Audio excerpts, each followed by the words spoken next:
Try me! Hey guys! This is my second channel where Goku's brand new transformation and an entirely new journey have begun. In this series, you'll see completely new characters and storylines that have never been seen before. I have a small request for you. After watching this video, please make sure to check out this channel and show your support so that the series can continue.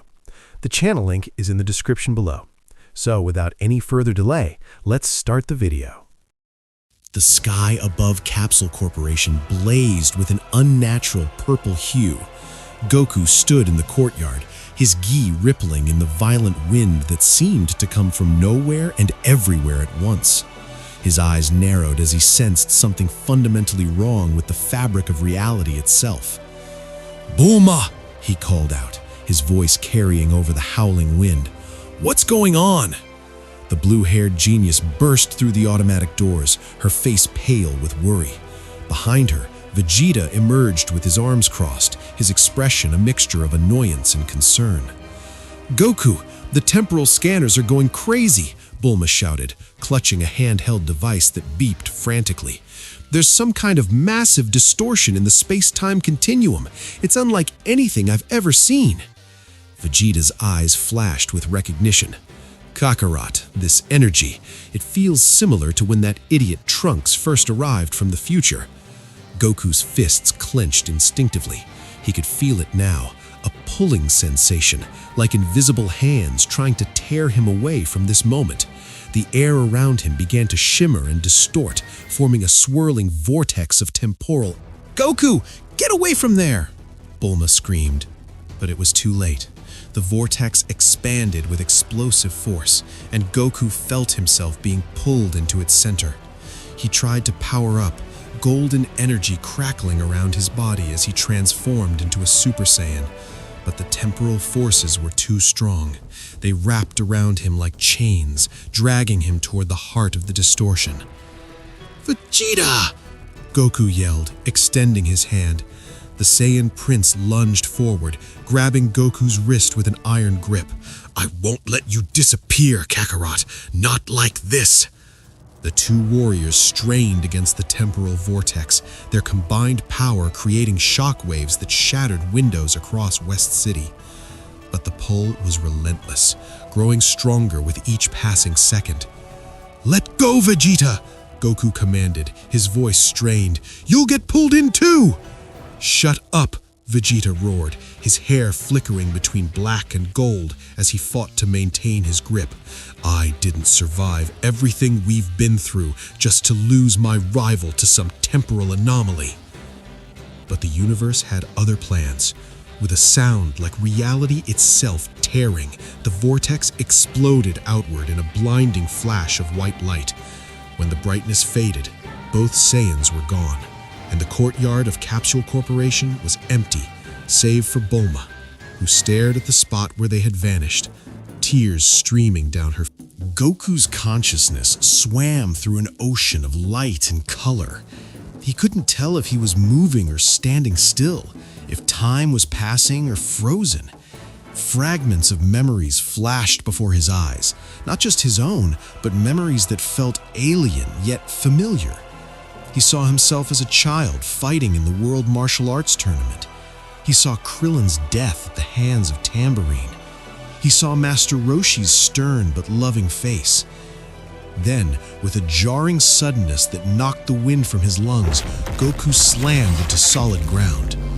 He lay there for a moment, gasping for breath, his fingers digging into earth and grass. Slowly, he pushed himself up onto his hands and knees, shaking his head to clear the disorientation. When his vision finally focused, he found himself in a place that made his heart stop. He was in a forest clearing, surrounded by familiar trees. The air smelled of pine and earth, exactly as he remembered from his childhood. And there, not 50 feet away, stood a small house with a distinctive curved roof. The house where he had grown up. Grandpa Gohan's house. Goku's breath caught in his throat. His hands trembled as he pushed himself to his feet. The house looked exactly as it had decades ago, before it had been destroyed, before everything had changed. The fishing pole leaned against the wall. The garden was neatly tended. Smoke rose from the chimney. "No," Goku whispered, his voice cracking. "This can't." Then he heard it. A voice that he hadn't heard in over 40 years. A voice that still visited him in dreams. A voice that carried warmth and wisdom and unconditional love. "Come on, boy, you need to focus. Your stance is all wrong." Goku's legs moved of their own accord, carrying him toward the source of the voice. He peered around a large tree and felt tears instantly spring to his eyes. There, in a small clearing behind the house, stood Grandpa Gohan. He looked exactly as Goku remembered him, elderly but strong, with kind eyes and a gentle smile. He wore his orange gi and his distinctive hat, and he was demonstrating a martial arts form. And there, watching him with wide, innocent eyes, was a small boy with wild black hair and a monkey tail wrapped around his waist. The boy wore an orange gi too large for his small frame. Goku was watching himself as a child, no more than 4 years old, training with the only parent he had ever known. "Like this, Grandpa?" young Goku asked, trying to mimic. Adult Goku froze. He hadn't suppressed his power level, and of course Gohan would sense him. Slowly, reluctantly, he stepped out from behind the tree. Gohan's eyes widened slightly as he took in the sight of the adult Goku. The scars, the weathered face, the powerful build of a seasoned warrior. But there was no fear in the old man's eyes, only curiosity and something else, recognition. "Interesting," Gohan said thoughtfully, studying Goku's face. "You have a kind face, stranger, though I can sense tremendous power within you. What brings you to Mount Paozu?" Goku opened his mouth, but no words came out. What could he say? How could he possibly explain? Young Goku had stopped practicing and was now staring at the stranger with curiosity. "Grandpa, who is he? He looks kind of familiar." "That's what I'm trying to figure out, my boy," Gohan replied, never taking his eyes off adult Goku. "Tell me, friend, have we met before? There's something about you." Goku's voice was hoarse, barely above a whisper. "No, we haven't met, but I know you." Gohan's eyes narrowed thoughtfully, and then something flickered across his face, a flash of understanding that he couldn't quite grasp. "You have his eyes," he murmured, glancing at young Goku, then back at the adult. "The same pure spirit, but that's impossible unless—" The old man's eyes widened with sudden comprehension. He was a martial arts master, a man who had studied the mystical arts. He knew things that most people didn't. "Are you from the future?" Adult Goku's tears finally spilled over. He nodded, unable to speak. Gohan's expression softened with understanding. "I see, and judging by the way you're looking at me, by the pain in your eyes, I'm no longer alive in your time, am I?" Another nod. Young Goku's face crumpled with confusion. "Grandpa, what's he talking about? Why would you not be alive?" Gohan placed a gentle hand on the boy's shoulder. "Goku, why don't you go inside and start preparing lunch? I need to speak with our visitor alone for a moment." "But Grandpa—" "Please, my boy. I promise I'll explain later." Young Goku hesitated, looking between his grandfather and the strange man who was crying. Finally, he nodded and ran toward the house, though he kept glancing back over his shoulder. Once the boy was inside, Gohan approached adult Goku slowly. "Now then, traveler from the future, why don't you tell me what's troubling you so deeply?" The kindness in his voice, the same gentle compassion that Goku remembered from his childhood, broke down the last of his defenses. He collapsed to his knees, his body shaking with sobs. "I'm so sorry," Goku choked out. "I'm so sorry, Grandpa." Gohan's eyes widened at the word Grandpa, and understanding dawned completely on his face. You're my Goku? All grown up? Goku could only nod, his face buried in his hands. The old man knelt beside him, placing a weathered hand on Goku's shoulder. Tell me what happened. Why are you apologizing? Because I killed you. Goku's words came out in a rush, decades of buried guilt pouring out all at once. I didn't mean to. I didn't know what I was doing. But I killed you, Grandpa. It was me. Gohan's expression remained calm, though his eyes showed deep emotion. Tell me everything. Through broken sobs, Goku explained. He told Gohan about the full moon, about the transformation into the great ape, about how he had no memory of what happened but had later learned the truth. He explained how he had crushed the only person who had ever shown him love and kindness, the man who had taken in a strange child and raised him as his own. I was just a kid, and I couldn't control it. You told me never to look at the full moon, but I didn't understand why. I didn't listen, and because of that, you died. The only father I ever knew, and I killed him with my own hands. Gohan was quiet for a long moment, processing this information. Then, slowly, he pulled adult Goku into an embrace. Listen to me carefully, my boy, Gohan said softly, his voice thick with emotion. What you've just told me, it wasn't your fault. You were a child. You didn't know what you were. I should have explained better. Should have found a way to protect you from yourself. No! Goku pulled back, shaking his head violently. You gave me everything.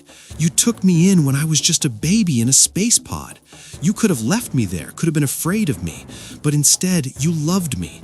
You taught me everything good that I know, and I repaid you by becoming a man who carries this guilt so deeply that it's tearing you apart, Gohan interrupted gently.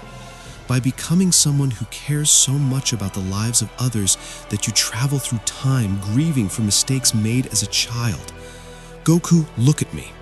Adult Goku raised his tear-stained face.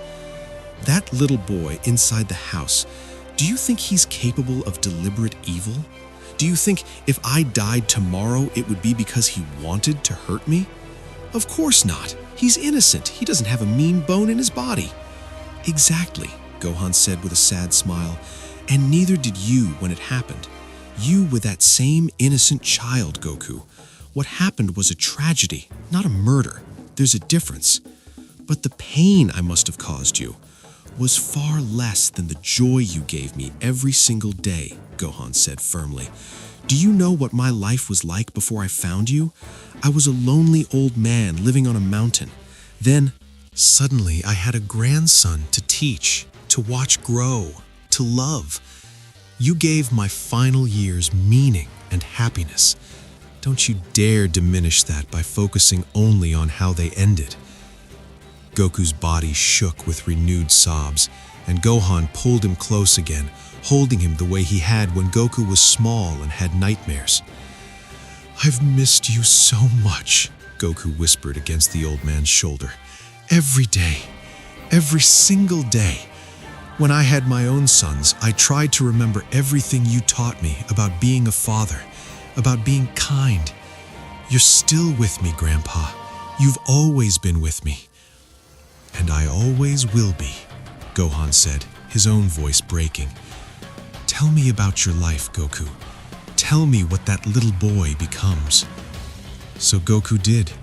Through tears and smiles, he told Gohan everything. About Master Roshi, about Krillin and Bulma and all the friends he made, about Chi-Chi and their wedding, about Gohan and Goten, the grandchildren the old man would never meet, about the battles against Piccolo, the Saiyans, Frieza, Cell, and Majin Buu, about becoming a Super Saiyan, about protecting Earth again and again. Gohan listened with rapt attention, his eyes shining with pride and wonder. You named your first son after me? He asked, his voice trembling. Of course I did, Goku replied. He's incredible, Grandpa. He's kind and brilliant and strong. He has your gentle heart and your wisdom. I wanted him to carry your name because you deserved to be remembered, to be honored." Gohan's tears finally fell. "I am so proud of you, my boy. So incredibly proud. You took the lessons I taught you and became a true hero. You protected not just our home, but the entire world, the entire universe." "I tried to live up to what you taught me," Goku said, "about using strength to protect, not to harm, about showing mercy even to enemies, about never giving up. Everything good in me came from you." The old man cupped Goku's face in his weathered hands. "And you've carried those lessons further than I ever could have imagined. You've become something I never dreamed possible." They sat together in silence for a long moment, just holding each other. A grandfather and grandson separated by decades, but united in love. Finally, Gohan spoke. "You can't change what's going to happen, can you? You can't prevent my death." Goku shook his head miserably. "If I changed the past, it could destroy the future timeline. Everything I told you about, my family, my friends, the world we saved, it could all disappear. I've already interfered too much just by being here." "I understand," Gohan said quietly. "Time is a delicate thing. But answer me this. If I have to die, if that's what fate has written, does it serve a purpose? Does it lead to you becoming the man you are?" Goku thought about it. After Gohan's death, Master Roshi had found him and trained him. That training had led to everything else. His entire life had been shaped by the path he took after losing his grandfather. "Yes," he admitted. "Losing you, it hurt more than anything. But it put me on the path to meeting Master Roshi, to learning martial arts properly, to all the adventures that followed. If you had lived, I might never have left the mountain. I might never have become who I am." Gohan nodded slowly. "Then my death had meaning. That's all an old man can ask for, that his life and death served a purpose. You've given me that peace, Goku." "But it's not fair," Goku protested. "You should have lived longer. You should have seen me grow up, should have met Chi-Chi, should have held your great-grandchildren." "Life is rarely fair, my boy, but it is precious, every moment of it." Gohan looked toward the house where young Goku was probably peeking out the window at them.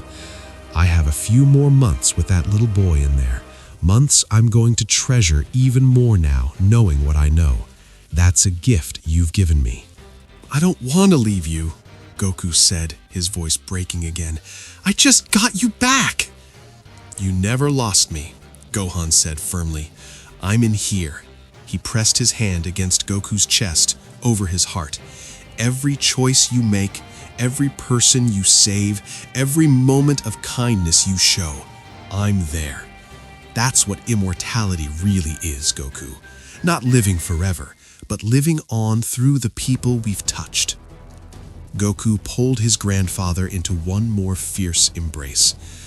"I love you, Grandpa. I never got to tell you that enough when I was young. I love you so much." "I love you too, my precious grandson," Gohan whispered, his voice thick with tears. "I loved you from the moment I found you in that pod, and I will love you until the stars burn out. Never forget that." They held each other for what felt like an eternity and no time at all. Finally, Gohan pulled back gently. "You need to go soon, don't you? I can sense that strange energy building again." Goku looked down and saw the purple temporal energy beginning to swirl around his feet. The vortex was forming again, ready to pull him to another time. "Before you go," Gohan said quickly, "let me give you something." He reached into his gi and pulled out a small object, the 4-star Dragon Ball, the one that young Goku would later carry as a memento of his grandfather. "When the time comes, when I'm gone, that little boy is going to find this near my body," Gohan said, pressing the orange sphere into adult Goku's hand. "He's going to carry it with him always, believing it contains my spirit. And you know what? He's right. My love for him is in this ball, just as it's in his heart. Just as my love for you, the man he becomes, is eternal. Goku clutched the Dragon Ball to his chest, fresh tears streaming down his face. "Live well, Goku," Gohan said, stepping back as the vortex grew stronger. "Protect your family. Cherish every moment with them. And please, please forgive yourself. That's the last thing I'll ever ask of you." I'll try, Grandpa. I promise I'll try." Young Goku burst out of the house, having sensed something was wrong. "Grandpa, what's happening to that man?" Gohan wrapped an arm around young Goku, holding him close. "He's going home, my boy. But before he goes, know this. You're going to grow up to be a remarkable man. You're going to do incredible things and touch countless lives. Never lose your kind heart, Goku. Promise me." Young Goku looked confused but nodded solemnly. "I promise, Grandpa." The vortex was a roaring storm now, pulling at adult Goku with irresistible force. He looked at the two figures standing together, his grandfather and his younger self, a perfect picture of the simple, happy life he'd had before everything changed. "Thank you!" he called out over the temporal winds. "Thank you for everything, for raising me, for loving me, for making me who I am. And thank you," Gohan called back, "for letting an old man know that his life mattered, for showing me what my grandson becomes. You've given me peace, Goku. Go now and live without guilt." The light consumed everything, but even as it did, Goku could hear his grandfather's final words echoing through time. "I'm proud of you, my boy. So very proud." Then adult Goku was gone, torn from that precious moment and hurled through the temporal stream once more. But clutched in his hand, solid and real, was the 4-star Dragon Ball. Somehow, impossibly, he had brought it with him.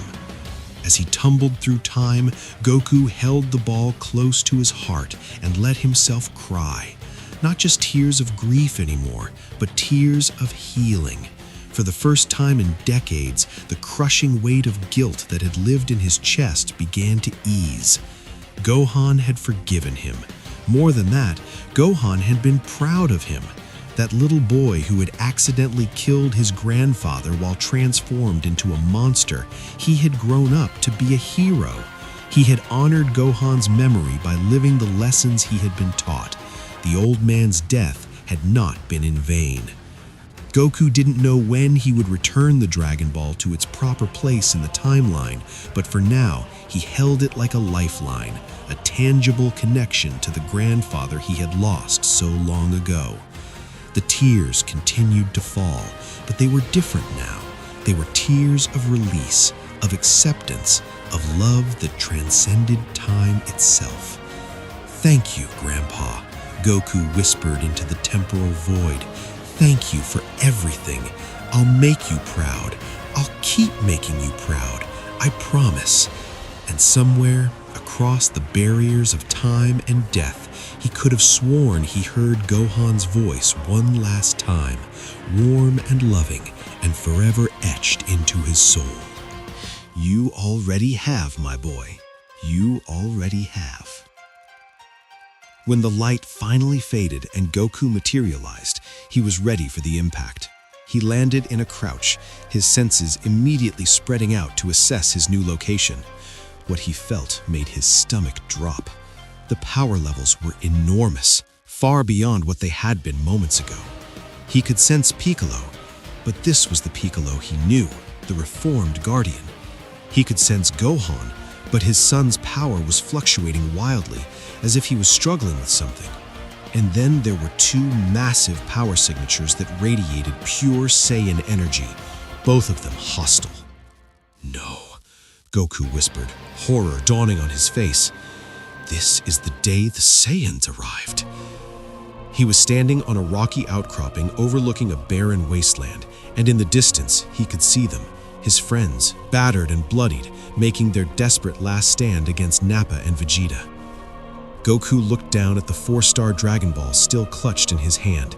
It was glowing faintly, pulsing with warmth as if responding to his emotions. Carefully, reverently, he tucked it into his gi, close to his heart. He had come to terms with one piece of his past. Now he had to face another. His eyes found Vegeta immediately. The Saiyan Prince stood with his arms crossed, a smirk on his face as he watched Nappa toy with the Z-Fighters. But this Vegeta was different from the one Goku knew. Harder, crueler, still fully committed to his role as a conquering warrior. And Nappa. Goku's fists trembled with barely contained rage as he watched the giant Saiyan backhand Tien across the battlefield. This was the monster who had killed so many of his friends. But Goku wasn't supposed to be here yet. His younger self was still making his way back from King Kai's planet via the Snake Way. If he intervened now, would it change everything? As Goku wrestled with this dilemma, Chaozu made his move. The little warrior flew directly at Nappa, his body beginning to glow with destructive energy. "Tien, I'm sorry," Chaozu cried out, "but this is the only way." "Tien, no!" Tien screamed, reaching out desperately. Goku watched in horror as the scene he remembered so well played out before him. Chaozu wrapped his arms around Nappa and detonated himself in a massive explosion that consumed them both. For a moment, smoke obscured everything, and Tien collapsed to his knees, tears streaming down his face. Then Nappa emerged from the smoke, barely scratched, laughing at the futile sacrifice. "Pathetic," the giant Saiyan sneered. "Is that really the best you insects can do?" Something inside Goku snapped. The peace he had found with Gohan's forgiveness still glowed warm in his chest, but alongside it burned a fierce protective fire. Gohan had taught him to use his strength to protect others. That lesson had shaped his entire life, and he would honor that lesson now. His power erupted around him in a golden column of light that pierced the sky. The transformation into Super Saiyan came as naturally as breathing, and his eyes locked onto Nappa with the intensity of a predator marking its prey. On the battlefield below, everyone froze. Vegeta's smirk vanished, replaced by wide-eyed shock. "That power," the prince whispered. "It's impossible." Goku vanished from the outcropping and reappeared directly between Nappa and the Z-Fighters, his back to his friends. The sudden appearance of a golden-haired warrior made everyone take a step back. "Who the hell are you?" Nappa demanded, recovering from his surprise and cracking his knuckles. "Another weakling come to die?" Goku turned his head slightly, his transformed eyes meeting Gohan's. His son was so young, barely 4 years old, his face streaked with tears and dirt. The sight of him in such distress, so terrified and desperate, only fueled the fire burning in Goku's chest. But this time, that fire was controlled, focused. This wasn't rage, it was righteous determination. "Get back," Goku said quietly to the Z-Fighters. "All of you, get as far away as you can." "Wait," Piccolo's voice cut through the tension. "That voice and that power signature, it can't be." Krillin's eyes widened with recognition. "Goku? But that's impossible. You're not supposed to be here yet." "Goku." Vegeta's voice dripped with venomous curiosity. "So Kakarot finally shows his face. But what is this transformation? What are you?" Goku didn't answer. His eyes remained fixed on Nappa, and the temperature around him seemed to rise with his mounting determination. "I said, get back," Goku commanded, his voice carrying such authority that even Piccolo complied, grabbing Gohan and pulling him away from the confrontation. Nappa, either too arrogant or too stupid to recognize the danger he was in, laughed heartily. "Oh, this is rich! Another Saiyan? Did you come here to help us cleanse this planet, Kakarot?" "My name," Goku said, his voice low and steady, "is Goku, and I'm here to make sure you never hurt anyone ever again." The giant Saiyan's laughter died. "Big words for someone standing alone. Let me show you what happens to Saiyans who forget their place."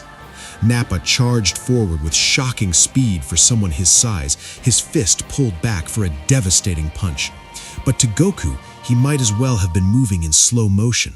Goku's hand shot out and caught Nappa's fist with a sound like a thunderclap. The shockwave from the impact created a crater around them, but Goku didn't budge an inch.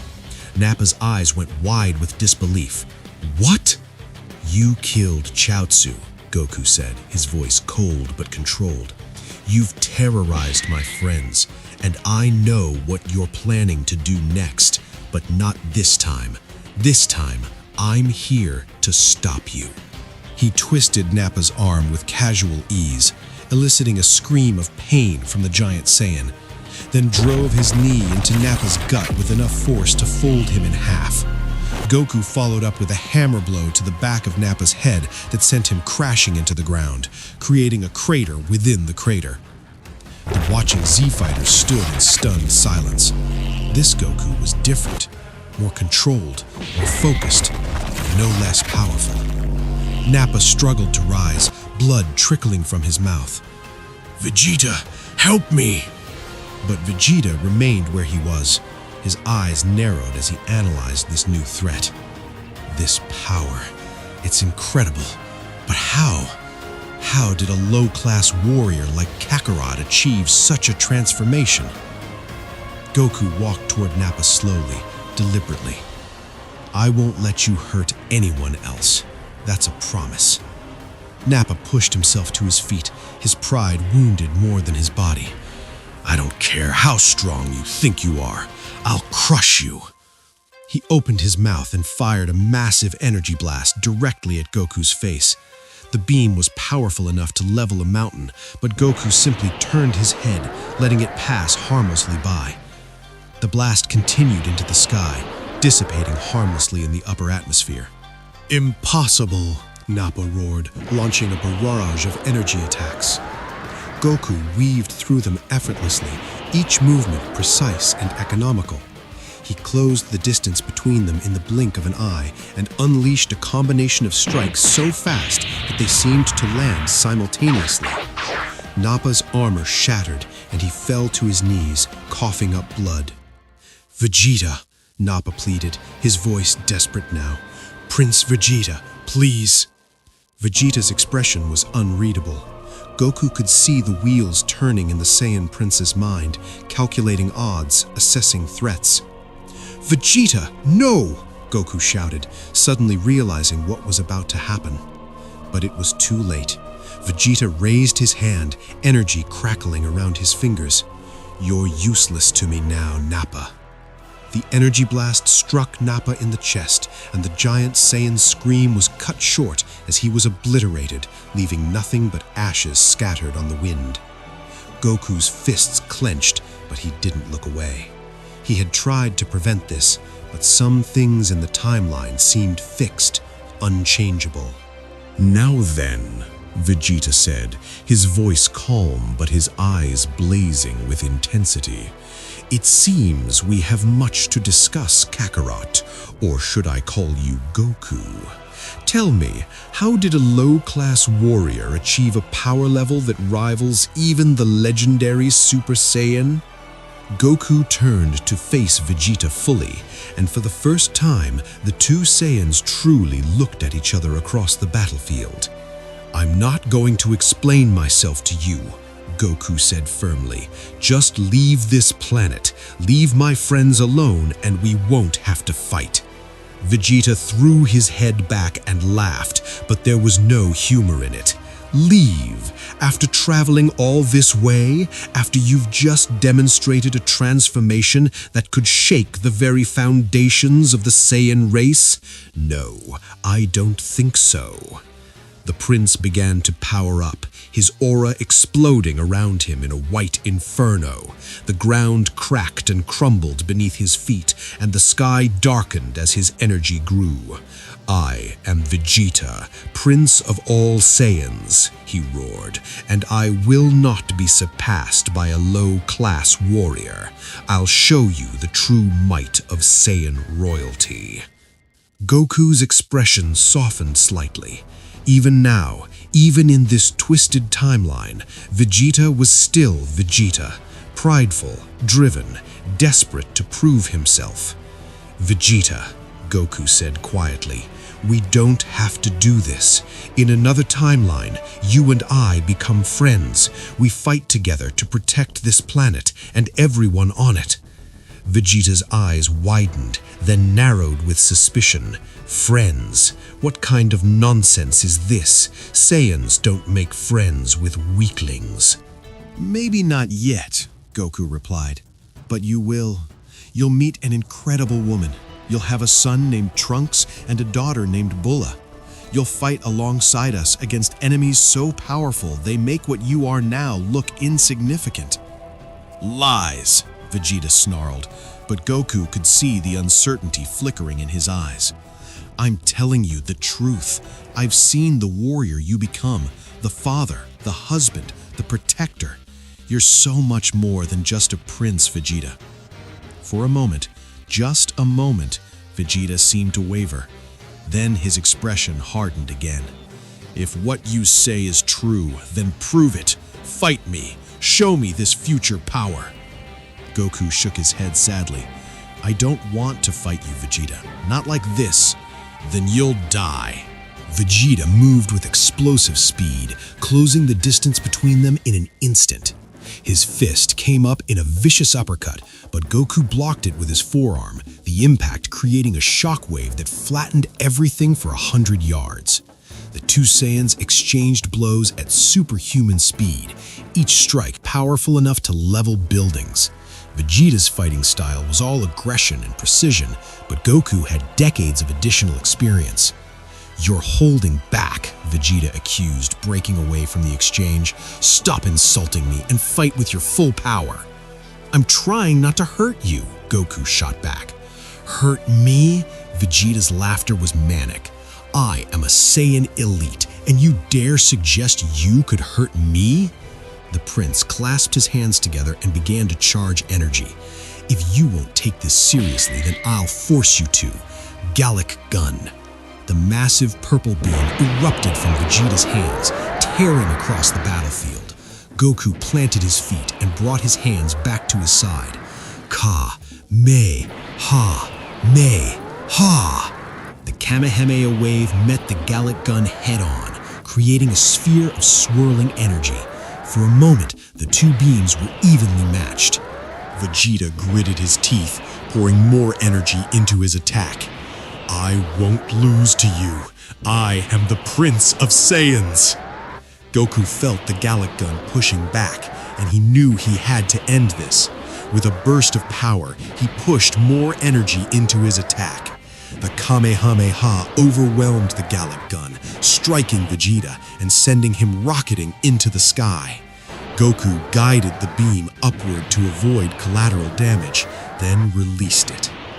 Goku powered down, his hair returning to black. He dropped to one knee, breathing heavily. The emotional weight of seeing Gohan, combined with this fight, was taking its toll. "Goku!" He looked up to see his son running toward him, tears streaming down the boy's face. Without thinking, Goku opened his arms and Gohan crashed into him. "Dad, I knew you'd come!" Goku's arms wrapped around Gohan, holding him tight. The 4-star Dragon Ball pressed between them, warm and reassuring. "It's okay, Gohan," Goku whispered. "You're safe now." The other Z-fighters approached cautiously. Piccolo's eyes were narrowed with suspicion. Krillin looked confused and hopeful. "Goku," Krillin spoke up, "how are you here? And what was that transformation?" Goku gently separated from Gohan and stood. "It's complicated. I can't really explain everything, but..." The purple temporal vortex appeared again, swirling around his feet. "No!" Gohan cried out, grabbing Goku's gi. "Don't go!"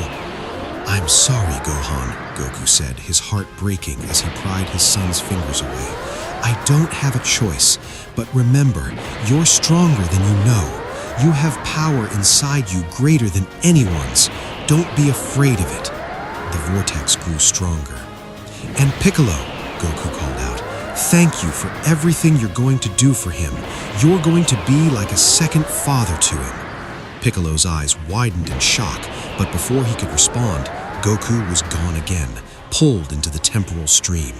As he tumbled through time, Goku clutched the 4-star Dragon Ball close to his heart. The encounter with Gohan had healed something broken inside him, had given him peace about his greatest shame. But the journey wasn't over yet. The sensation of traveling through the vortex continued, colors and lights swirling around him. When he finally materialized, the first thing he noticed was the air. It was different, thinner, with a strange quality that felt alien yet somehow comfortable. He was standing on a plateau of green grass, surrounded by crystal blue water. In the distance, he could see peculiar structures, white, rounded buildings. The sky was green, dominated by 3 small suns. "Namek," Goku breathed.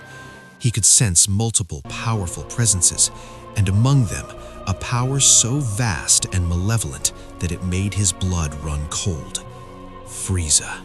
Goku took to the air, flying toward the largest concentration of power signatures.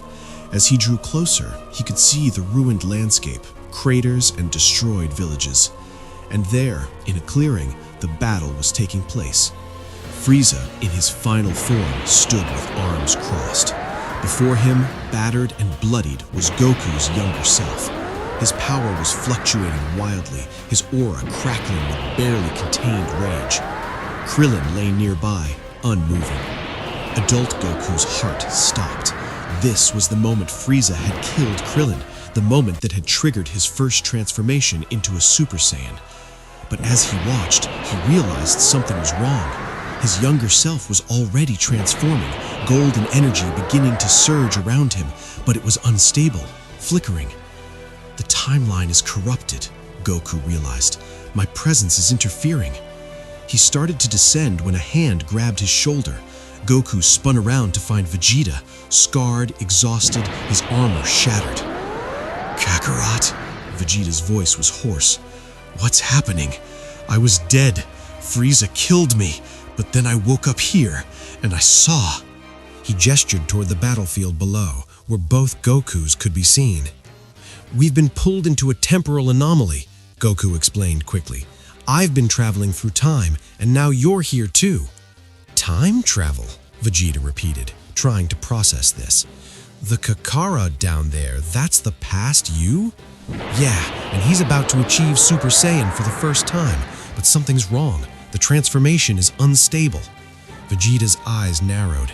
If it fails, Frieza wins, everyone dies. Before they could discuss further, Frieza's voice carried across the battlefield. "What's this? Such anger in your eyes. Are you perhaps upset that I killed your little friend?" The transformation continued, but it was clearly struggling. Young Goku's power kept spiking and dropping. "I have to stabilize it," adult Goku said, making his decision. He descended toward the battlefield, but instead of approaching his younger self, he landed near Krillin's body. As his hand touched Krillin's shoulder, energy began to flow. Temporal energy. Krillin's eyes snapped open. "Goku? But I saw you over there. How are you?" "No time," Goku said urgently. "Get everyone off this planet. Gather the survivors and get to a ship. This planet is going to explode." "But what about you?" "We'll handle Frieza, I promise, but I need you safe." Goku was already moving toward where young Goku and Frieza were fighting. The tyrant had powered up to full strength, and the battle was shaking the planet. Vegeta landed beside him. "This is wrong. That transformation should be more powerful. The timeline corruption is affecting it. We need to fix this, now." A massive explosion interrupted them. Frieza had fired a death ball into the planet's core. 5 minutes, Frieza declared, laughing. "That's all the time this planet has left." Young Goku's power surged with anger, but it still wasn't enough. We have to help him, Goku decided. Timeline be damned. If we don't, everyone dies. Then let's not waste time, Vegeta said with a fierce grin. I've been waiting for another chance at Frieza. The two warriors powered up, their combined energy drawing Frieza's attention. What is this? Frieza stammered. Another Super Saiyan? And Vegeta? But I killed you. You did, Vegeta confirmed, transforming into Super Saiyan, but someone decided I deserved another shot at you. Adult Goku transformed as well. Young Goku, sensing allies, added his power to theirs. The combined energy of 3 Super Saiyans created a pillar of light visible from space. Frieza's face twisted with rage and fear. No, I am Frieza! I am the strongest! Not anymore, the 3 Saiyans said in unison. The battle that followed was devastating. 3 Super Saiyans against the tyrant who had terrorized the universe for decades. Frieza fought desperately, but he was outmatched. Adult Goku and Vegeta worked in perfect synchronization. Young Goku, feeding off their energy, found his transformation stabilizing. This is for all the Saiyans you killed, Vegeta roared. This is for Krillin, young Goku added. And this, Adult Goku said quietly, appearing behind Frieza, is to make sure you never hurt anyone again. Kamehameha!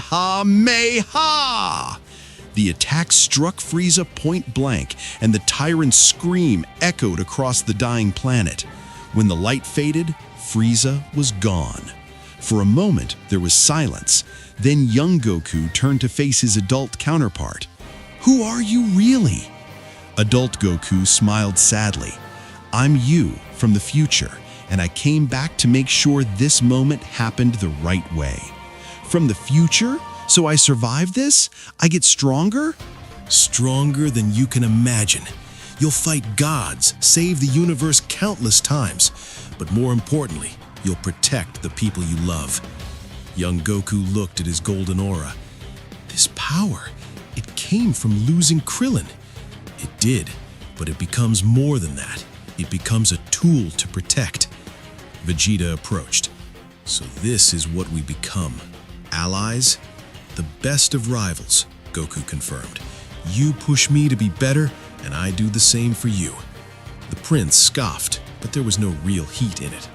The ground shook violently. We need to get out of here, young Goku said urgently. But adult Goku was staring at the familiar purple glow forming in the distance, the temporal vortex, larger and more stable. No, Goku whispered, not before I know everyone's safe. Vegeta grabbed his arm. Kakarot, what is that? It's what's been pulling me through time, but if it takes us now... The vortex expanded explosively, catching all 3 Super Saiyans. Goku reached out desperately. Get to the ship, he screamed. Everyone get off the planet now. Then the light consumed everything. When the light faded, Goku found himself standing in a ruined city under a dark sky. Young Goku was beside him, still in Super Saiyan form, looking around in confusion. Vegeta had vanished. Where are we now? Adult Goku's senses spread across the city. What he found made his blood run cold. This city was dead, destroyed. No living human energy anywhere. This is West City, Goku said slowly, but it's devastated. West City? But that's where Bulma lives. Young Goku's eyes widened. We have to find her. Before adult Goku could stop him, his younger self took off. Adult Goku cursed and followed. They landed in the ruins of Capsule Corporation. The compound was destroyed. The dome cracked and collapsed. Young Goku ran through the debris, calling out, Bulma, is anyone here? She's not here, adult Goku said quietly. This timeline, something went very wrong. A voice cut through the silence, cold and mechanical. Well, 2 more survivors. Both Gokus spun around to see 2 figures standing atop rubble, Android 17 and Android 18. But these weren't the androids adult Goku knew. These versions radiated pure malevolence. "More Saiyans to add to our collection," Android 18 said emotionlessly. "How many does that make, brother?" "Including the prince we destroyed last week, 5, Android 17 replied. "Though 2 identical ones, that's new." Young Goku dropped into a fighting stance. "You destroyed Vegeta? What have you done to this world?" Android 18 laughed hollowly. "We've liberated it from the plague of humanity. Dr. Gero created us to kill Goku, but we decided we could do so much more." Adult Goku's mind was reeling. This had to be Trunks' timeline, the dark future where the androids killed everyone. "Listen," Adult Goku said, stepping forward with hands raised. "In my timeline, you too were freed from Dr. Gero's programming. You became good people. Android 18, you married Krillin and had a daughter. You became a family." Both androids stared, then burst into laughter. "Married to a human?" Android 18's laughter was edged with hysteria. "That's ridiculous. We're perfect beings, superior to organic life."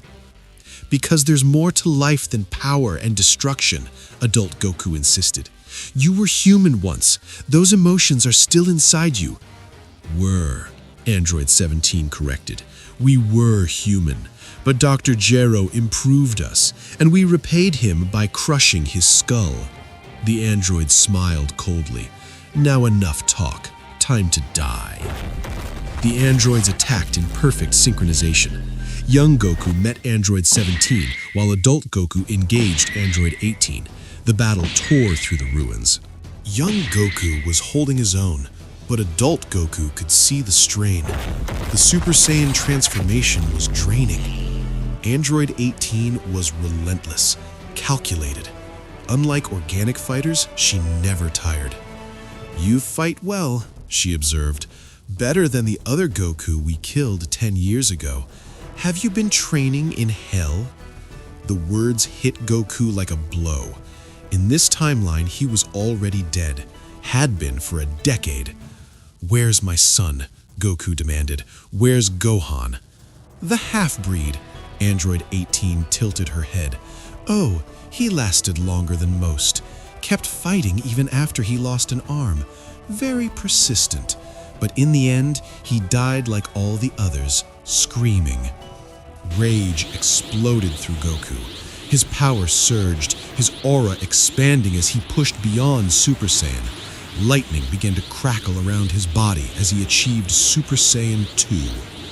"You killed my son," Goku said, deadly calm. For the first time, uncertainty flickered across Android 18's face. Her sensors were screaming warnings. Goku moved faster than her eyes could track, appearing behind her and driving his fist into her back. The android went flying, crashing through building after building. Android 17, seeing his sister attacked, abandoned young Goku and rushed adult Goku. But the power gap was too wide. Goku caught the android's punch with one hand and squeezed, cracking the synthetic flesh and metal. "I don't enjoy this," Goku said quietly. "In my timeline, you and your sister became friends, but here you've done too much damage." "Then kill us," Android 17 hissed defiantly. Goku's hand trembled. Every fiber of his being screamed for vengeance, but taking a life in cold blood? Could he do it? Young Goku landed beside him. "Don't." Adult Goku turned to his younger self, surprised. "I can see it in your eyes," young Goku continued. "You're thinking about killing them, but that's not who we are." "They killed our son," Adult Goku said, voice breaking. "I know, and they should pay, but not like this. Not with us becoming killers too." Young Goku placed a hand on his shoulder. "There has to be another way." Before adult Goku could respond, Android 18 returned, damaged but not alone.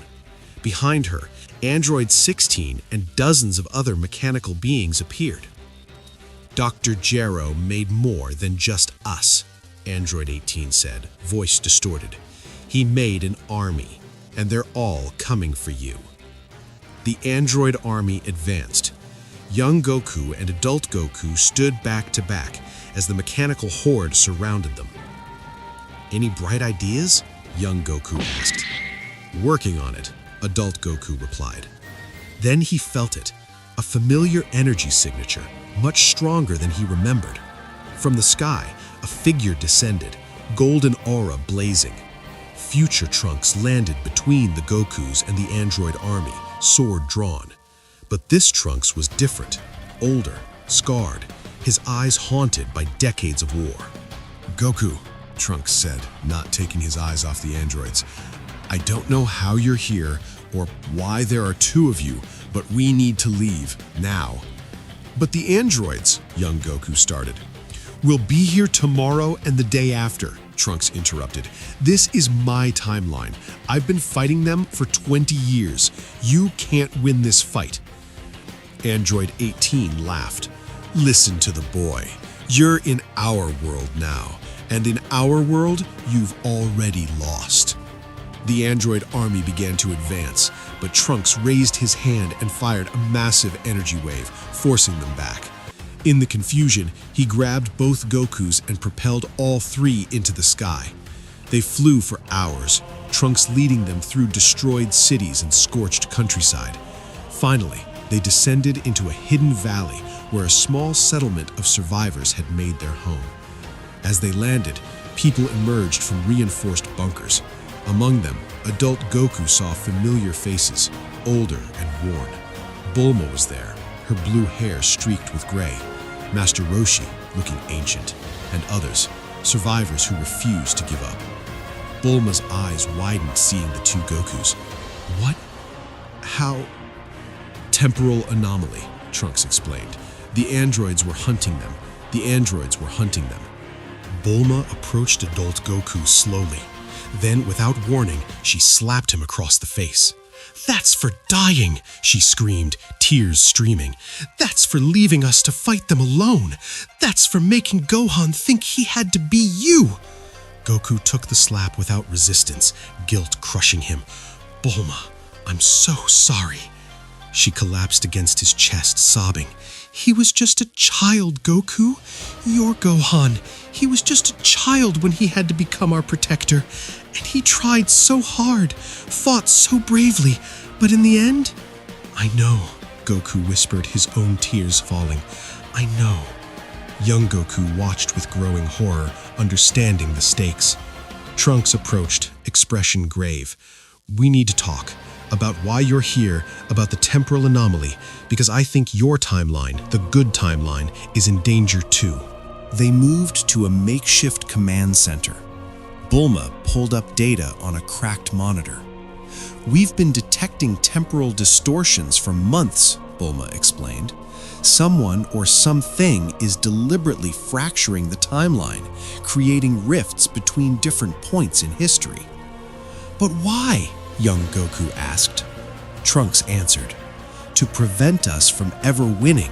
Every time Goku appears in the past, he changes something. Whoever is behind this is trying to trap him in a loop, to scatter him across time so he can never be in the right place. Adult Goku's fists clenched. They're trying to erase our victories, to make the dark timeline the only timeline. Exactly, Bulma confirmed. Each time you jump, the barriers between timelines grow weaker. Eventually, all timelines will collapse into one, the worst version. Then we find the source, adult Goku said firmly. We find whoever's causing this and stop them. The distortions don't have a clear origin, Trunks said. It's like trying to find Ripple's source when the entire pond is rippling. Adult Goku closed his eyes, reaching out with his senses, trying to feel time itself. And there, at the edge of perception, he felt it. A presence outside of normal time and space. I can feel it, he whispered. There's something there, watching, manipulating. It's not in the past or present or future. It's outside of time altogether. Young Goku stepped beside him. Then that's where we need to go. We? Adult Goku looked at his younger self. We're the same person. If anyone can understand what you're going through, it's me. Besides, young Goku grinned, it sounds like an adventure, and I never back down from a challenge. Bulma looked between them, then at Trunks. Can you three really do this? Can you stop the temporal collapse?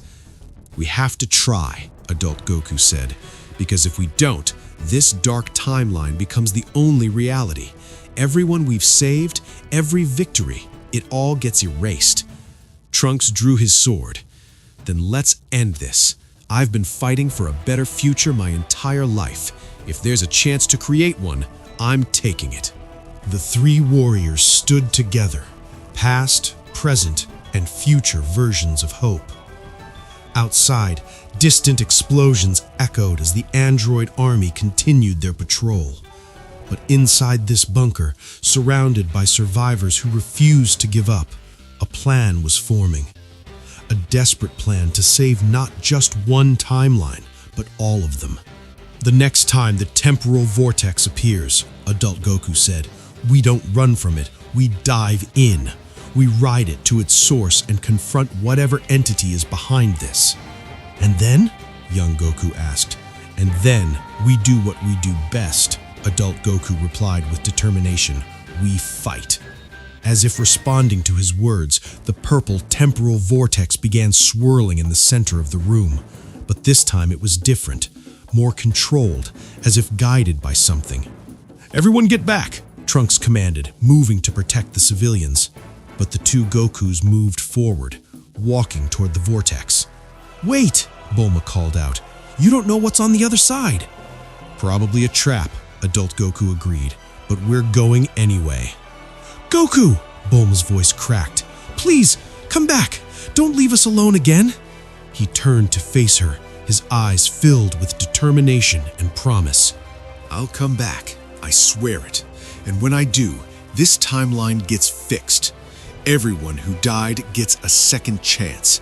That's a promise. Then he and his younger self stepped into the vortex.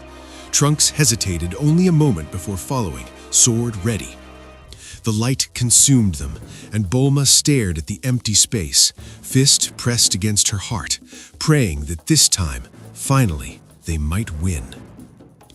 The sensation was different this time.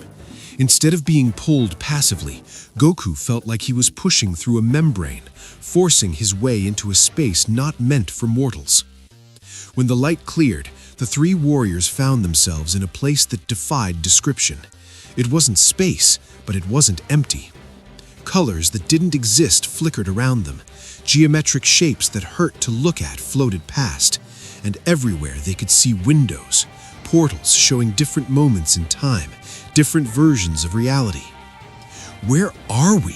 Young Goku breathed, eyes wide. Outside of time, a voice answered, echoing from everywhere and nowhere. Beyond the constraints of past, present, and future.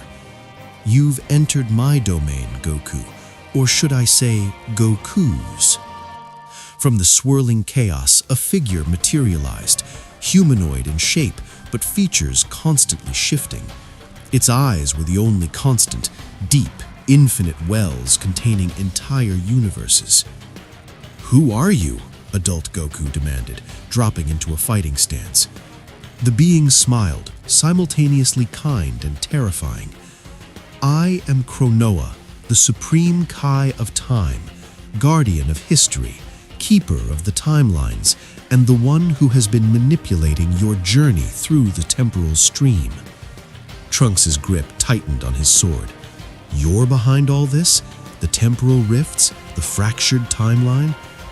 I am behind the attempt to fix what has been broken, Chronoa corrected patiently. When Trunks first traveled through time to warn you about the androids, he created a divergence. That divergence has been growing, threatening to collapse the entire structure of causality. She gestured, and the windows showed different scenes, versions of events played out differently across timelines. In one, Goku defeated Frieza but died on Namek. In another, the androids won and Earth was destroyed. In another, Cell achieved perfection. Multiple timelines, each branching from key decision points, Cronoa explained. Normally, I would prune these alternate timelines, ensuring only the prime timeline continues. But something has been interfering, creating artificial rifts and strengthening timelines that should have been erased. The dark timeline, adult Goku said, understanding. Someone is trying to make that the dominant timeline. Correct. I have been pulling you through time, allowing you to witness and correct key moments, trying to strengthen the prime timeline and identify the interference source. Young Goku's fist clenched. But you made us relive painful memories, made us watch our friends die again. You could have just told us. Could I? Cronoa asked gently. Would you have believed me? Would you have understood without seeing firsthand? You needed to witness the consequences of failure.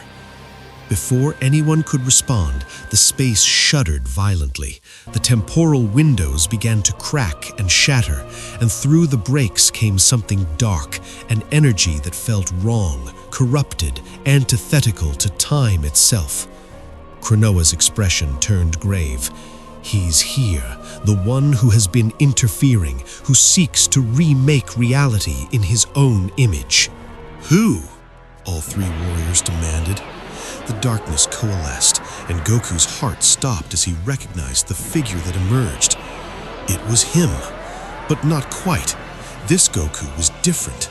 Eyes hollow and dead, gi tattered and stained with years of blood, and around his neck hung a chain of Dragon Balls, but they were black, corrupted.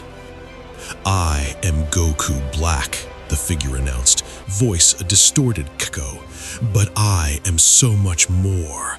I am what happens when a Saiyan's power is taken to its ultimate extreme, when the desire for strength eclipses everything else. Adult Goku's mind raced. This wasn't the Goku Black he remembered, the Zamasu who stole his body. This was something worse. I know what you're thinking, Goku Black continued, circling them like a predator. You're wondering how I exist. The truth is simple. I am from a timeline where you never learned to control your power, where your Saiyan nature consumed you completely. I destroyed my Earth, then moved to other timelines, consuming their power. He held up his hand, dark energy crackling. I've absorbed the energy of 1,000 different Gokus from 1,000 timelines. Every defeat, every humiliation, every weakness, I've eliminated them all. And now I'm strong enough to remake all reality into a place where I am supreme. You're insane, Trunks said, voice shaking with rage. Am I? Goku Black tilted his head. Or am I simply the natural evolution of what we are? We're Saiyans, warriors who live for battle, who constantly seek greater power. I've simply taken that drive to its logical conclusion. Young Goku stepped forward, fists clenched. That's not what being a Saiyan means. We fight to protect people, to test ourselves against worthy opponents, not to destroy everything. How naive, Goku Black sneered. You still believe power can be pure, that strength can be righteous. Let me show you the truth. He moved faster than even adult Goku could track, appearing before young Goku and delivering a punch that sent the boy flying through multiple temporal windows. Each window showed a different moment of his life, older, fighting different enemies, experiencing different pain. Stop it! Adult Goku roared, transforming into Super Saiyan Blue instantly. He rushed Goku Black, their fists colliding with such force that the temporal dimension cracked. Trunks joined the fray, sword gleaming with temporal and divine energy. Years of training had prepared him for any threat. But Goku Black was too strong. He fought both warriors simultaneously, movements a perfect mirror of Goku's style, but corrupted, twisted into something purely destructive. Every technique Goku knew, Black knew better. Every strategy employed, Black had already countered in 1,000 timelines. "You can't defeat me, Goku," Black said conversationally, even while fighting. "I am you at your worst, and your worst is stronger than your best." Krinoa watched with growing concern. "This is worse than I feared. He's not just corrupting timelines, he's consuming them, adding their power to his own. If he isn't stopped, he'll consume the entire multiverse." Young Goku emerged from the temporal windows, battered but defiant. He powered up to Super Saiyan 2, lightning crackling. "Then we stop him together." The three warriors attacked in unison, past, present, and future, fighting as one. Their combined assault was magnificent, a display of martial arts skill and raw power that would have defeated any normal enemy. But Goku Black wasn't normal. He was the accumulation of countless battles, countless defeats turned into lessons, countless deaths survived and learned from. He countered every attack, blocked every strike, and slowly, methodically, began pushing them back. "You don't understand," Black said, voice filled with something like pity. "I'm not doing this out of evil or malice. I'm trying to save us. Every timeline where Goku exists is a timeline of suffering for him and everyone around him. Friends die, enemies evolve, the stakes keep getting higher. I'm offering an end to that cycle." "By destroying everything?" Adult Goku shot back, wiping blood from his mouth. "By creating a single perfect timeline where I control everything, where no one has to suffer anymore because I'll have eliminated all threats, all challenges, all uncertainty." "That's not life," young Goku shouted. "Life is about challenges, about growth, about protecting the people you love even when it's hard." Goku Black's expression darkened. "Love. That weakness is what doomed us. Love for our friends made us hesitate. Love for our family made us vulnerable. Love for our enemies let them survive to threaten us another day. I've purged that weakness from myself." Adult Goku's hand unconsciously went to his gi, with a 4-star Dragon Ball rested against his heart. He thought about Gohan, his grandfather who had loved him unconditionally, who had taught him that strength meant protecting others, who had forgiven him for an accident that had cost the old man his life. "Then you've lost everything that made you Goku," Adult Goku said quietly, his voice carrying absolute conviction. "You're not us anymore. You're not even close." The words seemed to strike a nerve. Goku Black's aura exploded outward, dark energy consuming everything. The temporal windows shattered completely, and reality itself began to break down. "If I can't make you understand, then I'll simply eliminate you and continue with my plan," Black roared, power surging to new heights. He raised both hands above his head, and a massive sphere of dark energy began to form.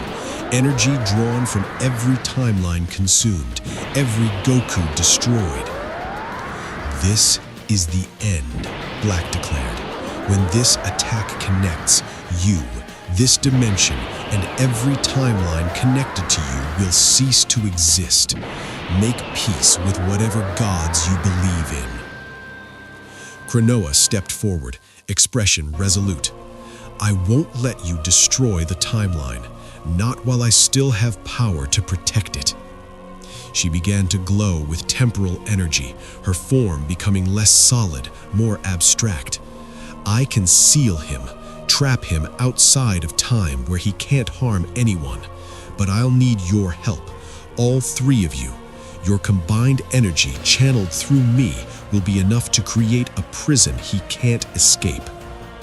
"What do we need to do?" Trunks asked immediately. "Place your hands on my shoulders and channel everything you have into me. Don't hold anything back. I need the full might of your Super Saiyan power combined with my temporal authority to make this work." The three warriors exchanged glances, then nodded in unison. They surrounded Krinoa, each placing a hand on her shoulder, and began to power up. Adult Goku transformed into Super Saiyan Blue Kaioken, pushing his body to the absolute limit. Young Goku maintained Super Saiyan 2, his energy pure and focused. Trunks tapped into the full power of his Super Saiyan Rage form, the energy of his timeline's desperation and hope combined. As their energies flowed into Krinoa, adult Goku felt the 4-star Dragon Ball pulse with warmth against his chest. It was as if Gohan himself was lending his strength, his love, his forgiveness to this final battle. Krinoa began to transform. Her body became a conduit of pure temporal power, glowing with colors beyond the normal spectrum.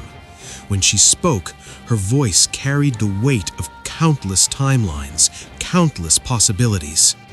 Goku Black, you who would destroy the timeline in your madness, I, Krinoa, Supreme Kai of Time, hereby seal you in the prison of eternal moments. You will exist forever at the instant before your greatest victory and your ultimate defeat. Never able to advance, never able to retreat, forever frozen in time. She thrust her hands forward, and chains of pure temporal energy erupted from the void, wrapping around Goku Black. He struggled, dark power fighting against the seal, but the combined might of 3 Gokus channeled through a Supreme Kai was too much even for him. "No!" Black screamed as the chains tightened. "This isn't how it ends. I am perfect. I am eternal. I am—" His words were cut off as the seal completed, and he was frozen in place, expression locked in a rictus of rage and disbelief. The dark energy sphere above his head began to dissipate, its power neutralized by the temporal seal. Krinoa collapsed, and the 3 warriors caught her, their energy exhausted. "Is it over?" young Goku asked, panting heavily. "The seal will hold," Krinoa said weakly, "but the damage he's done to the timeline, it will take time to repair. The cracks he created, the alternate timelines he corrupted, they all need to be carefully mended." "What about us?" adult Goku asked. "Where do we go from here?" Krinoa looked at each of them in turn. "You, Trunks, will return to your timeline, but not the dark timeline you came from. You've earned the right to a better future. I'm going to merge the best elements of multiple timelines to give you a world where the androids were defeated, where your friends survived, where there's hope." Tears began streaming down Trunks' face. "Really? You can do that?" "With the power we just generated, yes. It won't be perfect. Some scars will remain, but it will be a world worth living in." She turned to young Goku. "And you need to return to your own time, to the moment just after you defeated Frieza on Namek. You have a role to play in your own timeline, experiences you need to have, and lessons you need to learn." Finally, she looked at adult Goku. "And you're the anchor, the fixed point around which the timeline revolves. You need to return to the moment when all this began, to Capsule Corporation when the temporal vortex first appeared. But you'll return with knowledge, with understanding of what could have gone wrong and how to prevent it." "But what about the next threat?" adult Goku asked. "Black said he came from a timeline where I lost control. How do I prevent that?" Krinoa smiled gently. "By remembering what you learned on this journey. Power without compassion is destruction. Strength without love is tyranny. You are strong, Goku, stronger than you know. But your true power has never been in your fists. It's in your heart, in your connections with others, in your ability to inspire and bring out the best in those around you." Goku's hand went to the 4-star Dragon Ball at his chest.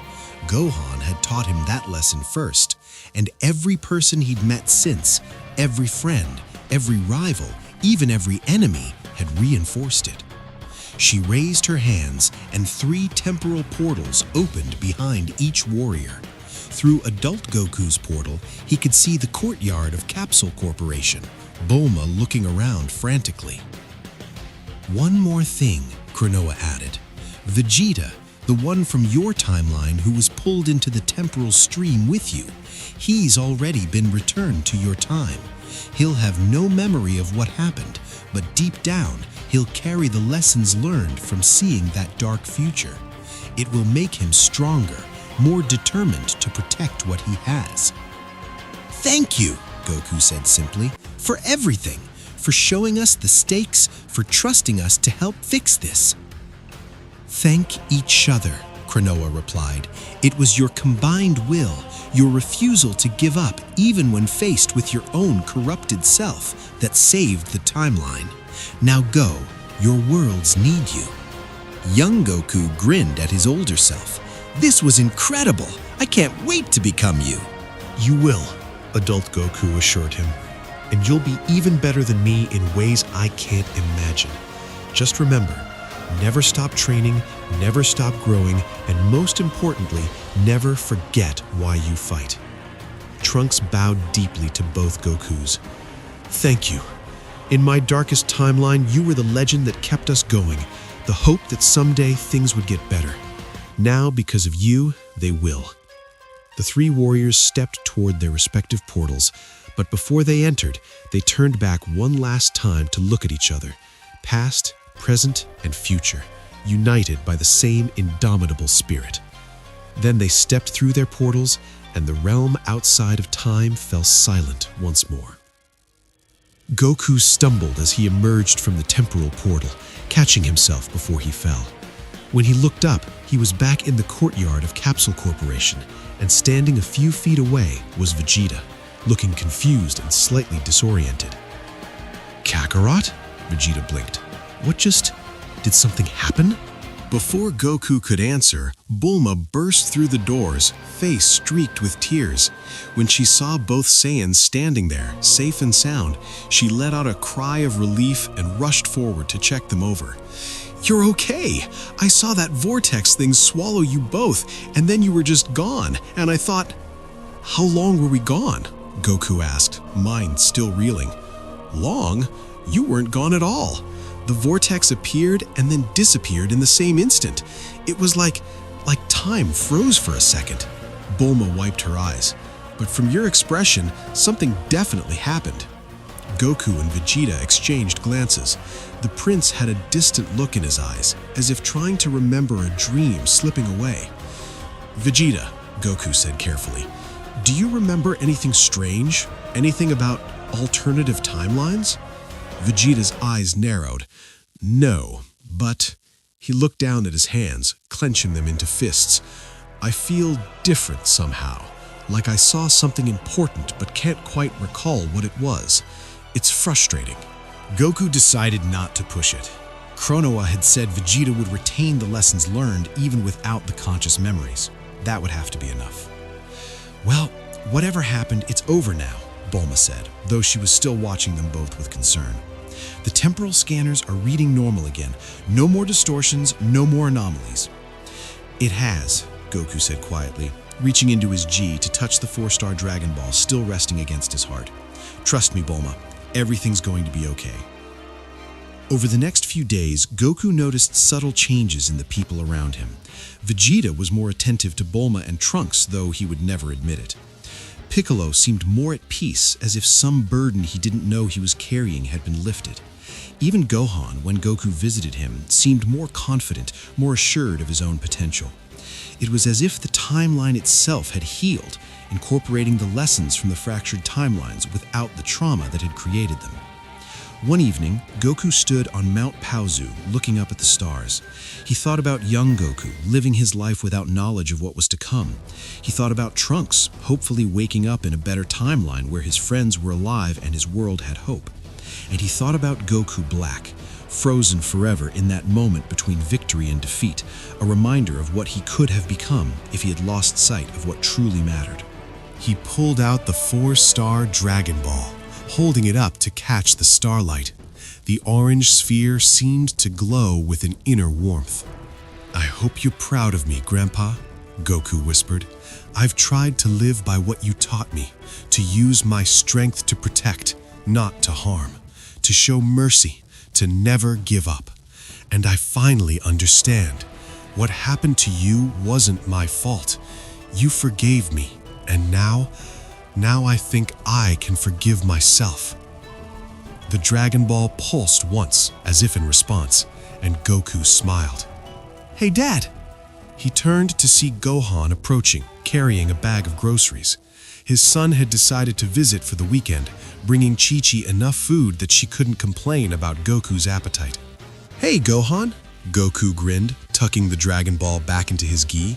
"How's school going?" "Good! I aced my last exam."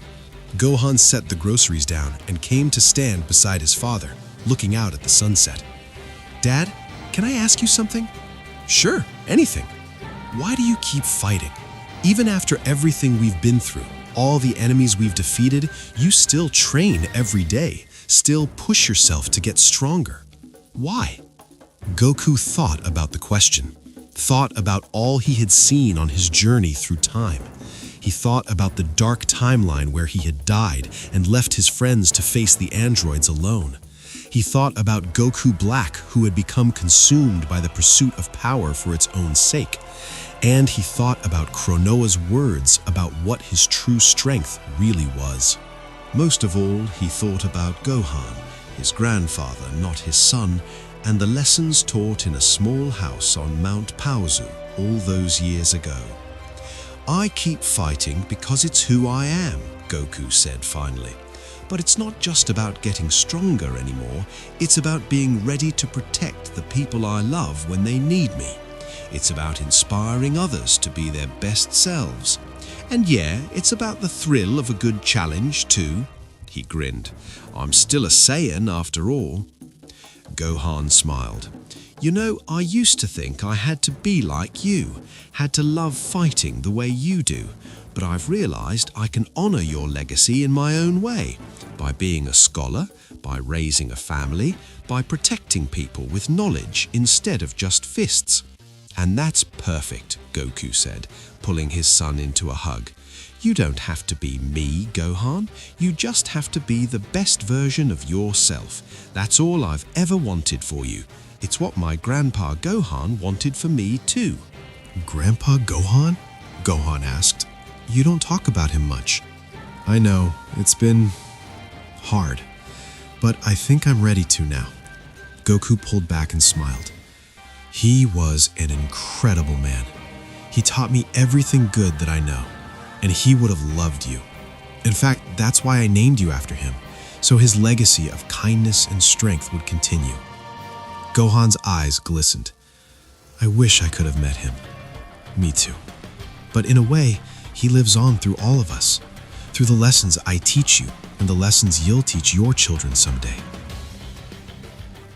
As they stood there, father and son sharing a moment of peace, Goku felt something he hadn't felt in a long time: complete contentment. Not because there were no more enemies to fight or challenges to overcome, but because he understood his place in the world and the lives he had touched. A few weeks later, the Z-Fighters gathered for a party at Capsule Corporation. It was Bulma's birthday, and she had insisted on celebrating with everyone. The courtyard was filled with laughter and the smell of food. Chi-Chi had outdone herself with the cooking, much to Goku's delight. Krillin was there with Android 18 and their daughter Marin. Seeing 18 laughing at something Krillin said, so different from the cold, emotionless killer she had been in the Dark Timeline, made Goku's heart swell with gratitude. This was the timeline worth fighting for. Vegeta stood off to the side with his arms crossed, pretending not to enjoy the party, but Goku noticed him smile when Trunks ran up to show him a new technique he had learned. Piccolo was there too, looking uncomfortable in the crowd but staying for Gohan's sake. The Namekian had become an irreplaceable part of their lives, a bridge between warrior and guardian. Master Roshi, Teen, Yamcha, Chaozu, all of them alive, happy, safe. Goku looked at each face and remembered the sacrifices he had seen in other timelines, the pain and loss that had been avoided because they had fought for the right timeline. "Penny for your thoughts?" Bulma appeared beside him, holding a drink. "Just thinking about how lucky we are," Goku said honestly. "How different things could have been." Bulma studied his face. "You never did tell me what really happened when that temporal vortex appeared. Where did you go? What did you see?" Goku was quiet for a moment, then smiled.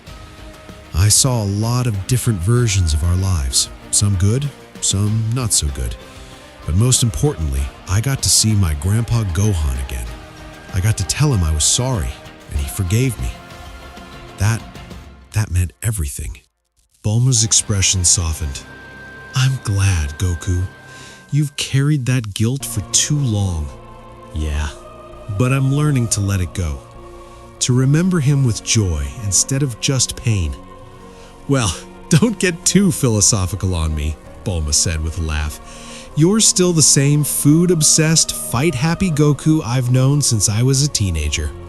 "Some things never change," Goku agreed with a grin.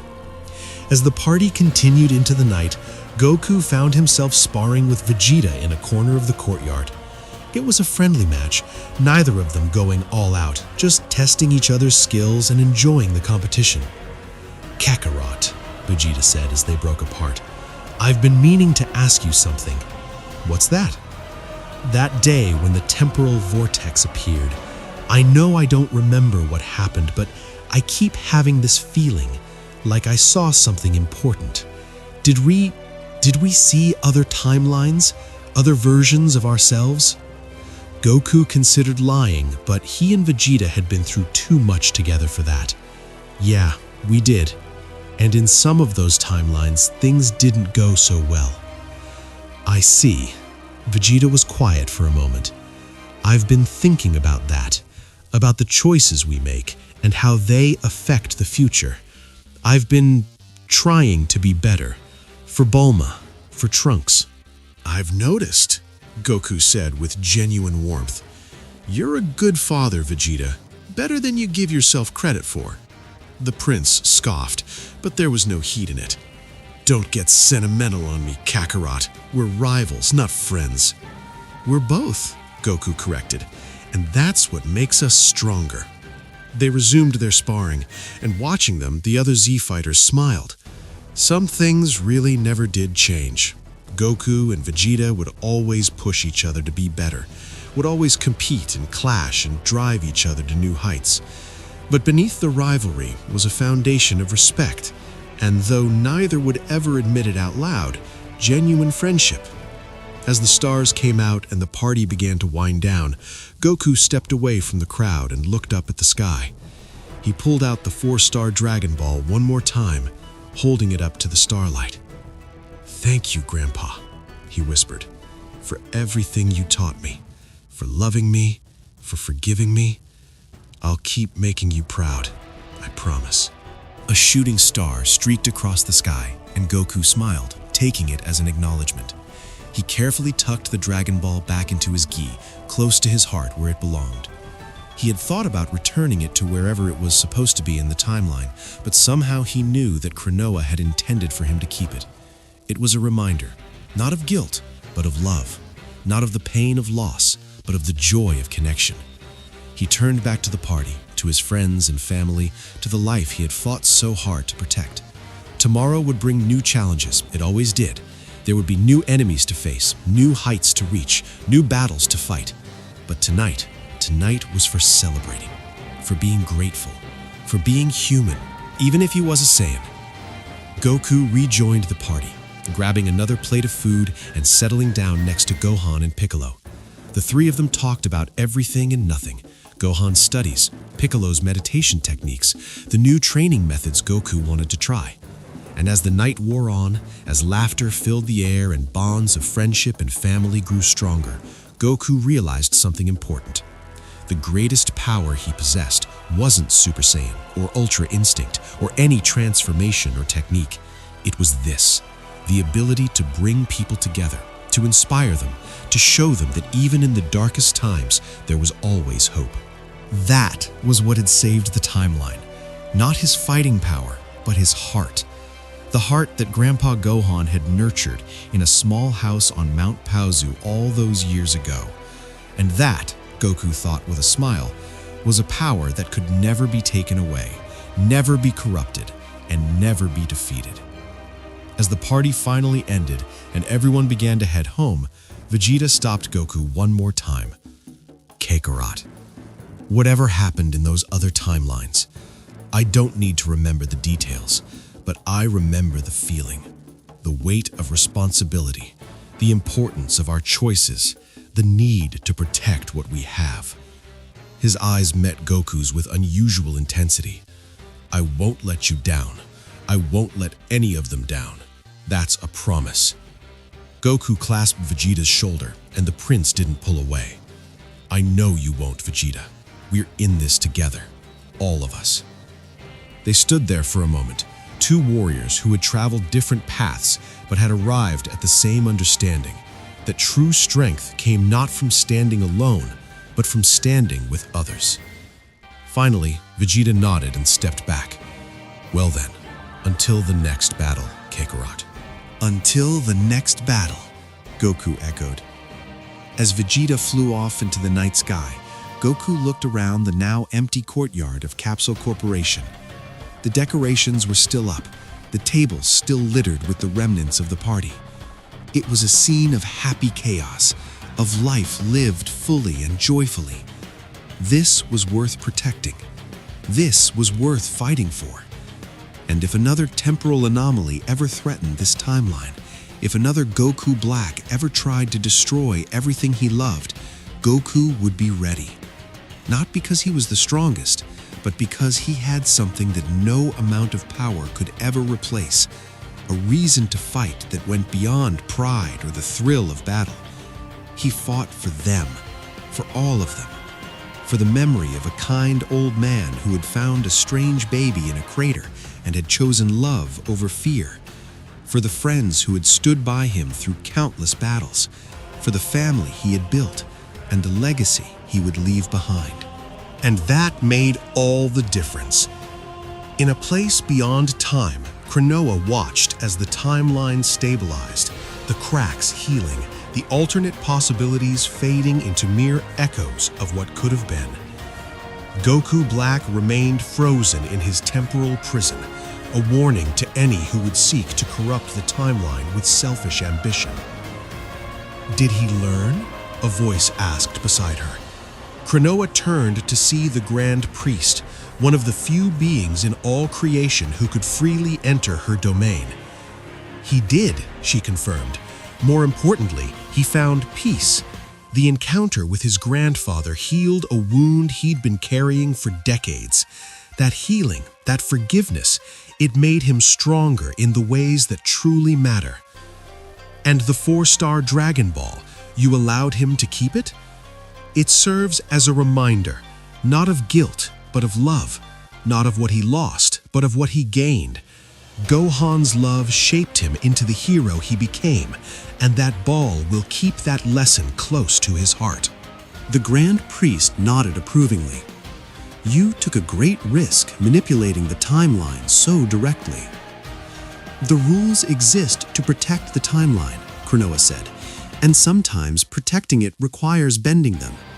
Goku Black was a threat unlike any I had faced before, a corruption born from within the timeline itself. Standard procedures would have failed. And now?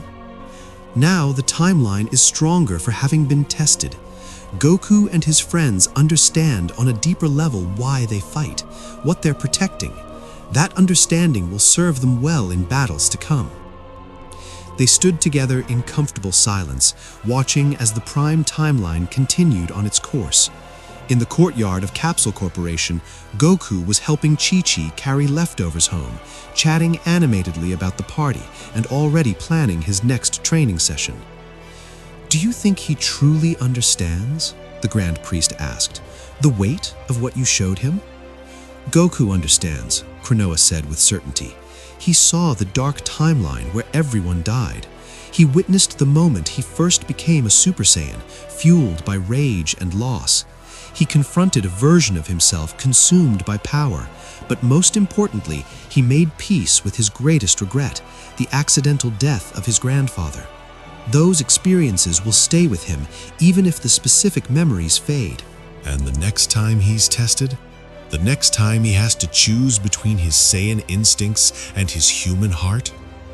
Cronoa smiled. He'll make the right choice. He always does. Because he carries Gohan's love and lessons with him always, right next to his heart. That's why he's Goku. As the Supreme Kai of Time returned her attention to the countless timelines under her care, she felt satisfied. The crisis had been averted, the timeline had been saved, and Goku had emerged not just stronger, but healed. In countless other dimensions, countless other versions of these events were playing out, but in this prime timeline, in this perfect convergence of choices and consequences, the Z-Fighters would continue their journey. They would face gods and mortals, demons and angels, threats from within and without, but they would face them together, bound by the connections that Goku had helped forge and the lessons learned from a journey through time that would echo across eternity. The day Goku traveled to the past had ended, but the future he had fought to protect was just beginning. And in the courtyard of Capsule Corporation, in the mountains of Paozu, in dojos and homes scattered across Earth, warriors who had been touched by Goku's spirit trained and laughed and lived, unaware of the temporal storm that had threatened to erase them from existence. They were safe. They were together. And in the end, that was all that mattered. The timeline continued its course, strong and true, protected by a Saiyan raised on Earth who had learned that the greatest power in the universe wasn't found in transformation or technique. It was found in the bonds between people, in the choice to protect rather than destroy, in the courage to be vulnerable enough to love and be loved in return. That was Goku's true legacy, a legacy that began with an old man who found a baby in a crater and chose to love him, a legacy that continued through every life Goku touched, every person he saved, every heart he inspired, a legacy that would endure across all timelines, all realities, all possibilities, forever. Hey guys! This is my second channel where Goku's brand new transformation and an entirely new journey have begun. In this series, you'll see completely new characters and storylines that have never been seen before. I have a small request for you. Please make sure to check out this channel and show your support so that the series can continue. The channel link is in the description below.